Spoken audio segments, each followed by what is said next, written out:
असलकुम and welcome back to my YouTube channel. आज की सुबह एक बड़े अजीब से कलर की सुबह हुई है। जैसे ही मैंने बाहर निकल के देखा तो पिंक पिंक आसमान हुआ था।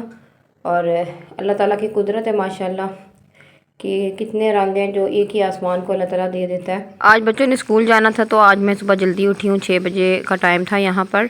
पहले मैंने फजर की नमाज़ पढ़ी और फजर की नमाज़ पढ़ने के बाद मैं बाहर आई। मैंने देखा कि आसमान की क्या हालात हैं और दिन के क्या हालात हैं और सर्दी की क्या कंडीशन है, क्योंकि बहुत ज़्यादा सर्दी होने की वजह से ना हम लोग बच्चों को ऑफ़ करवा रहे थे।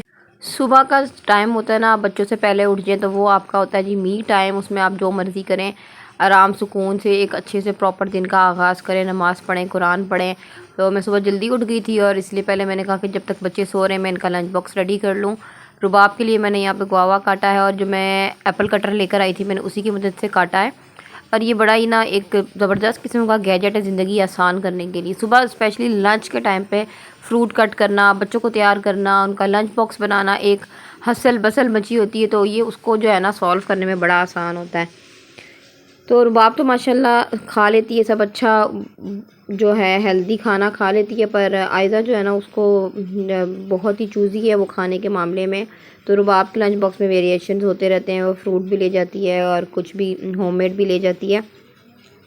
इसके बाद मैंने बच्चों के लिए चाय बनाई, क्योंकि नाश्ते में बच्चे करते हैं ब्रेड जैम या फिर रस और चाय, यही दो इनके ब्रेकफास्ट होते हैं जो इन्होंने करने होते हैं। तो मैंने बच्चों का नाश्ता वगैरह रेडी कर लिया और उनको मैं जगा चुकी थी। जाके मैंने उनसे कहा कि आप लोग ब्रश करो, फेस वॉश वगैरह करो। शुक्र है कि अब बड़ी हो गई तो अपने आप ब्रश वगैरह कर लेती हैं। रुबाब तंग करती है समटाइम्स, तो वो फिर इनके बाबा अगर उठ जाए तो वो फिर उसको बैठ के सुपरवाइज़ करते रहते हैं, तो फिर वो तैयार हो जाती है। अदरवाइज़ जो है रुबाब बहुत तंग करती है। सबसे जो हेक्टिक रूटीन होती है ना वो ये सुबह स्कूल वाली रूटीन होती है। और मेरे स्कूल रूटीन के व्लॉग बहुत कम बने होते हैं, क्योंकि इस टाइम हमारे घर में ना एक तूफ़ान मचा होता है। स्पेशली इनके बाबा को बहुत होता है कि बच्चे लेट ना हो, बच्चे लेट ना हो, तो इस वजह से। तो यहाँ पे फिर जी यूनिफॉर्म वगैरह तो हमने रात को रेडी करके रख लिए थे और काफ़ी दिनों के बाद बच्चे स्कूल जा रहे थे। तो आपको पता है फिर बच्चों के जो मूड्स जो हैं वो मूड स्विंग्स चल रहे होते हैं। तो बस मुश्किलों से बच्चे यहाँ पे तैयार हो रहे थे। इस आज जो है रुबाब नहीं रो रही थी, बट आयज़ा का जो है ना वो मूड ऑफ था। और आयज़ा का फिर होता है ये कि जब आयज़ा को नींद आ रही होती है ना फिर आयज़ा रोती है, बात बात पे रोती है, बहाने बहाने से रोती है। कभी कोम करवाते हुए रोएंगे और रुबाब का सीन ये होता है कि रुबाब जी कोम करवाते हुए तूफ़ान मचा लेती है। बाबा का हाथ पकड़ के फिर रुबाब ने कोम करवानी होती है तो रुबाब को सुकून होता है। फिर जी इनको मैंने सुबह सुबह सर्दियाँ हैं क्योंकि फिर बॉडी लोशन लगवाती हूँ, फिर मैं इनको लगवाती हूँ लिप बाम लगाती हूँ और उसके बाद जाके कहीं हमारी सुबह की तैयारी होती है। और क्योंकि सर्दी में ना बच्चों के लिप्स बहुत ज़्यादा ड्राई हो जाते हैं, बच्चे पानी भी कम पीते हैं, तो मैंने कोई ना कोई लिप बाम या चिपस्टिक वगैरह लेकर रखी होती है ताकि बच्चे जो है ना उसको रेगुलरली लगाएं। और जब बच्चे स्कूल जाते हैं उसके बाद जो घर की कुल कायनात हुई हुई होती है ना, तौबा, वो तो जो है ना बंदा एक्सप्लेन ही नहीं कर सकता।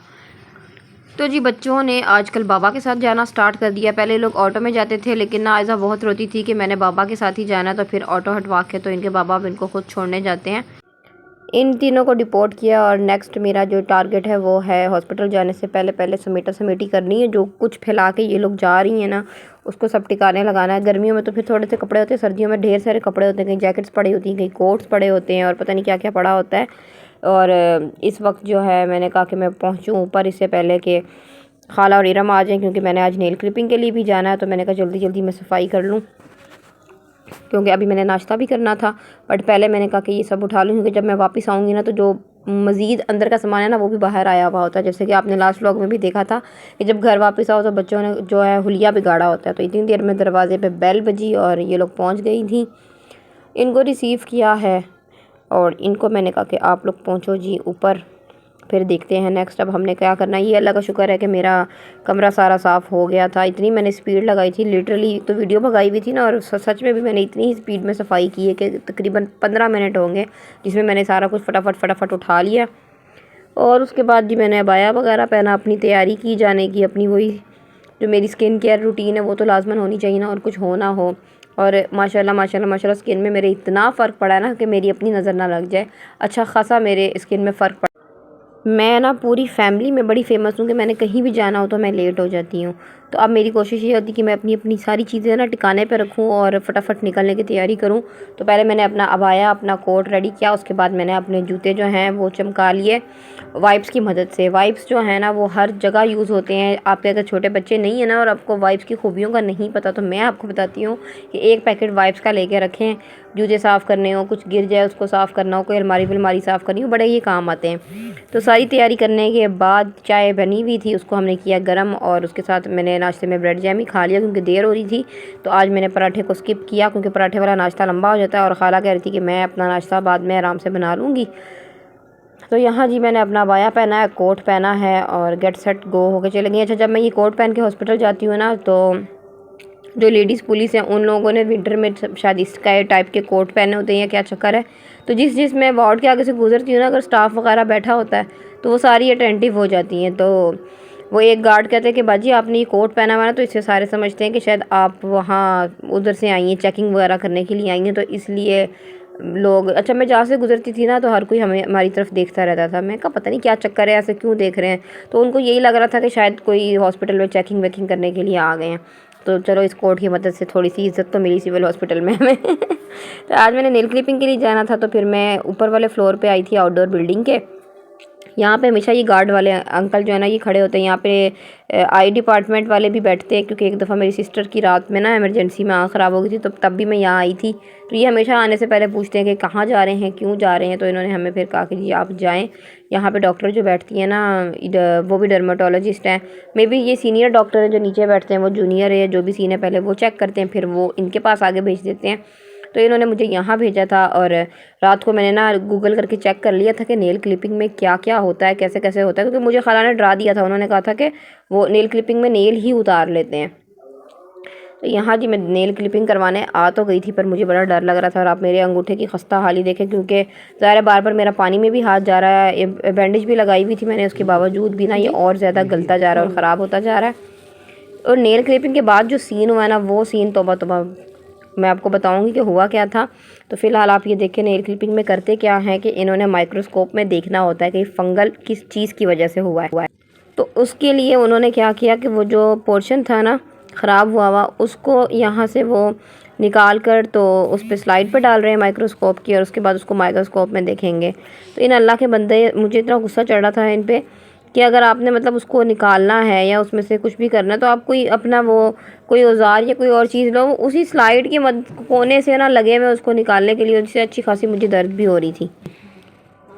मेरे साथ इरम आई थी और इरम का ना ऐसी चीज़ें देख के फ़ौरन दिल घबरा जाता है। तो इतने में वो जो डॉक्टर थी वो साथ वाली को कह रही है कि जो ब्लेड लेकर आई है ना वो दूसरी साइड पर चले। अब अल्लाह जाने उसने उसको ब्लेड से क्या करा था। एकदम से मेरे दिल को भी कुछ हुआ सुन के। मैंने कहा चले अभी यहाँ पे आ ऊ की आवाज़ें आने लग जाए, पता नहीं वो उस बेचारी का क्या उन्होंने निकालना है और कहाँ से क्या काटना है। काफ़ी जो है ना ख़तरनाक सा डिपार्टमेंट था ये वाला। ये 3-4 साल हो गए इसको।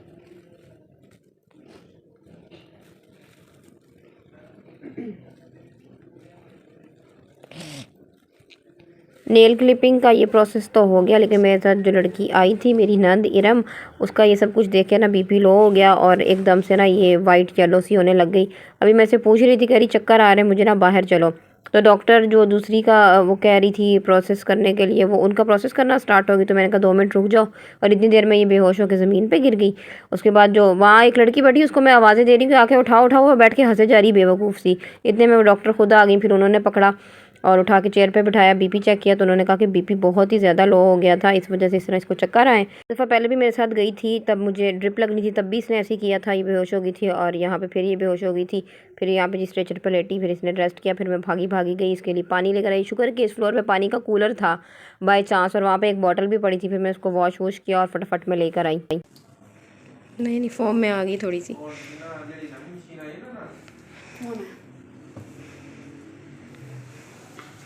जो इसके गिरने वाला सीन है ना वो कैप्चर होते होते रह गया, क्योंकि मैं वीडियो ही बना रही थी। और जैसे ये गिरी ना तो एकदम से मैं घबरा गई और मैंने जल्दी से मोबाइल सब रख दिया। ये मुझे कहती है जब मैं गिरी तो मेरा मोबाइल गिरा था, एटलीस्ट तो मेरा मोबाइल तो पहले उठाती। मैं तुम्हारा मोबाइल उठाती, मैं पानी लेने जाती, क्योंकि मैं पानी लेने भाग गई थी और पीछे से स्टाफ ने इसको उठाया था। तो खैर फिर जी वॉशरूम में हम लोग आए, थोड़ा सा मुँह पे पानी वानी मारा, फ्रेश हुई, और अभी भी यूँ ये डगमगाती हुई चल रही थी और मैं इसका मजाक बनाती हुई जा रही थी कि ऐसे लग रहा कि तुम अभी फिर यहाँ वहाँ कहीं गिरोगी। तो मैं कहा बहन गिरने से पहले बता देना, क्योंकि माशाल्लाह हाइट में भी मुझसे लंबी है और वेट भी अच्छा खासा है, तो मेरे तो हाथों में काबू नहीं आती, फिर मुझे मदद के लिए लोगों को बुलाना पड़ता है कि आओ भाई मेरी नंद गिर गई, इसको उठाओ। और उसके बाद फिर मैं इसका अच्छा वाला जो कहते हैं ना तवा लगाना, वो लगा रही थी कि तुम मेरे साथ आया ही मत करो। हमेशा कहेगी नहीं नहीं मैं आ जाती हूँ साथ, जब मैं खाला से कहूँगी कि आप आ जाएं, और उसके बाद हमेशा ऐसे करती है। जब भी ये सुनेगी ना कि कोई जिस तरह ड्रिप लगी है या कुछ कहा, किसी ने कहा कि दर्द हो गई, या अभी जिस तरह मैंने यहाँ पे आवाज़ निकाली थी मुझे हल्की सी दर्द हुई थी, तो बस वो चीज़ इसके दिमाग में बैठ जाती है और फिर वहाँ से फिर दिमाग घूम जाता है और फिर हम ज़मीन पे पड़े होते हैं। तो जी डॉक्टर मेरा वो जो नेल क्लिपिंग का प्रोसेस था उसको पता नहीं, वो पहले स्लाइड को सुखाना वुकाना होता है, तो उसमें आधा घंटा अभी मज़ीद और चाहिए था। थोड़ा सा टाइम तो हमारा ये पास हो गया था बेहोशी वहोशी के चक्कर में। मज़ीद हम यहाँ बैठ के जो है ना वेट कर रहे थे। माशाल्लाह से इन्होंने रूम की कंडीशन भी इतनी खूबसूरत सी बनाई हुई है ना कि वैसे ही दिल घबरा जाए अच्छे अच्छे बंदे का। ये वाली जो बाजी बैठी हुई ना, इनको मैंने आवाज़ें दी थी कि आ जाओ आ जाओ, और ये हंस रही थी बैठ के। तो नेल क्लिपिंग मेरी हो गई, और मज़ीद उन्होंने मुझे जुमेरात को बुलाया था, लेकिन मैंने जुमेरात वाला काम जो ना स्किप कर दिया, क्योंकि मैं हॉस्पिटल के चक्कर लगा लगा के थक गई हूँ। तो मैंने कहा कि आज ही मैं इनसे मेडिसिन लेके चली जाऊँगी, क्योंकि वो जुमेरात को उन्होंने बुलाया था कि वो जो वार्ड्स होते हैं ना जिनको मौके कहते हैं, तो मेरे हाथ पे एक दो छोटे छोटे से बने हुए थे, वो कह रहे थे कि उनको रिमूव करना है। तो मैंने पूछा कि रिमूव कैसे करना, तो उन्होंने कहा शायद गैस से करेंगे या पता नहीं कैसे करेंगे या काटेंगे। मैंने कहा जी मैं बाज आई, मैं नहीं आने वाली। तो बस मैं अपनी यहाँ पे पेपर्स वगैरह पूरे कर रही थी, रिपोर्ट्स वगैरह पूरी करी थी, और बस नेल क्लिपिंग की रिपोर्ट कलेक्ट करके और उसके बाद जाना था हमने फिर वापस डॉक्टर के पास उनसे मेडिसिन लेने। नेल क्लिपिंग करवाने का मकसद ये था कि कोई ज़्यादा बड़ा वायरस ना हो या कोई फंगस ना हो या कोई बैक्टीरिया ना हो, तो इस वजह से उन्होंने नेल क्लिपिंग वगैरह की और सारा प्रोसेस किया। और अब इसके बाद जाके डॉक्टर को दिखाएंगे और उसके बाद जो भी उन्होंने मेडिसिन हमें देनी होगी वो देंगे। और आज के दिन जो है हॉस्पिटल में काफ़ी सारा रश था, शायद मंडे था, तो छुट्टी के बाद का दिन था, इस वजह से ज़्यादा रश था या जो भी सीन था। खैर तो बस यहाँ से हम लोग फिर इस दरवाजे से बाहर निकलेंगे और सीधा सामने हमारे वो आउटडोर डिपार्टमेंट आ जाएगा जहाँ हमको जाना था, तो हम वहाँ जाएंगे। और बहुत सारे पेशेंट्स आज नज़र आ रहे थे। सिविल हॉस्पिटल में आओ ना तो अजीब अजीब केसेस नज़र आते हैं, दिल दहल जाता है देख देख के। तो अच्छा खासा बंदा जो होता है ना वो भी चक्कर खाने लग जाता है। तो जो थोड़े दिल के लोग हैं ना और छोटे दिल के लोग हैं, उनको तो मैं कहती हूँ ऐसे हॉस्पिटल्स में आना ही नहीं चाहिए। क्या मसला है? ये अंगूठे का दिखाया था ना टेस्ट में थे डॉक्टर साहब ने, और ये नेल क्लिपिंग की। ये पर्ची आज की ये आज की।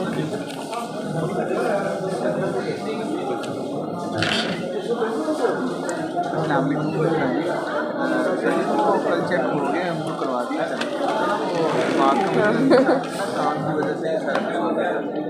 पट्टे वाला लो जी पेशेंट जाते हैं अंदर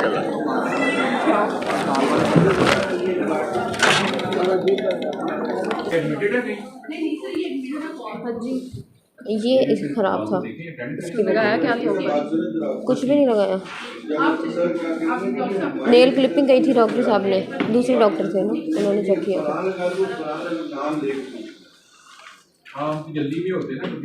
ये पहले ऐसे था कि अब जो है ना यहाँ पस हो गई थी सारी, तो ये परसों इस पर प्रेशर पड़ा तो ये पूरा खुल गया था और बहुत सारी ब्लीडिंग हुई है।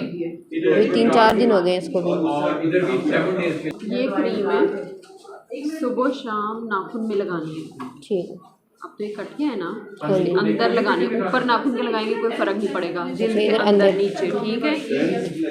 और जो आपके कट लगा हुआ है उस पर आप सिर्फ पॉलीफेक्स लगाएं। पॉलीफेक्स तो लगा रही हूँ, 3 दिन हो गए, ब्लू वाली ना। हाँ जहाँ कट पड़ा होगा ना, सुबह शाम लगाएं। और ये ना पाँव का भी इशू था, तो डॉक्टर ने टेस्ट का हेपेटाइटिस के टेस्ट का कहा था। ये जो है ना स्किन ये सारी ऐसे हुई हुई है, कैलस बने हुए। हाँ जी दोनों फिंगर्स के। इसका क्या है? कुछ भी नहीं है, ये कंफर्टेबल जूता पहने और मॉइस्चराइज करें बस, और कुछ सही है। और जी आखिरकार मैंने मेडिसिन ले ली यहाँ से, और उसके बाद अब हम निकलेंगे यहाँ से 3-4 दिन के चक्कर लगा लगा के। तो जी यहाँ पे फिर एक और पेशेंट आया हुआ था स्ट्रेचर पे, जो कि मेरे आगे आगे ही जाए जा रहा था। मैं रास्ता ढूंढ रही थी कि किसी रास्ता मिले और मैं निकलूँ। और जब ये पेशेंट मेरे साथ है ना, इसको देख देख के मुझे कुछ हो रहा था, क्योंकि ये बार बार आंखें घुमा रहा था अभी भी। मैंने कहा अब ये ना हो गया तुम्हें फिर कुछ हो जाए। तो ये अंकल बेचारे अपनी रिपोर्ट्स अपने ऊपर रख के जा रहे हैं स्ट्रेचर पे बैठ के। और यहाँ से अब हम निकलेंगे वापस मेन गेट की तरफ, और वहाँ से जी जाएंगे घर। और जी इस व्लॉग का मैं यहीं पे एंड करूँ, क्योंकि बड़े लंबे लंबे व्लॉग हो जाते हैं और कोई देखता भी नहीं है व्लॉग को।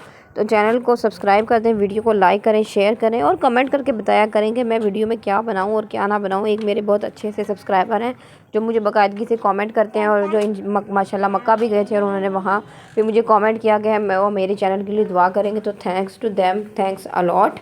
और अल्लाह ताला आपको अजर नेक दे, आपने हमें दुआओं में याद रखा। इसी के साथ इजाज़त चाहूँगी। खुदा हाफिज़।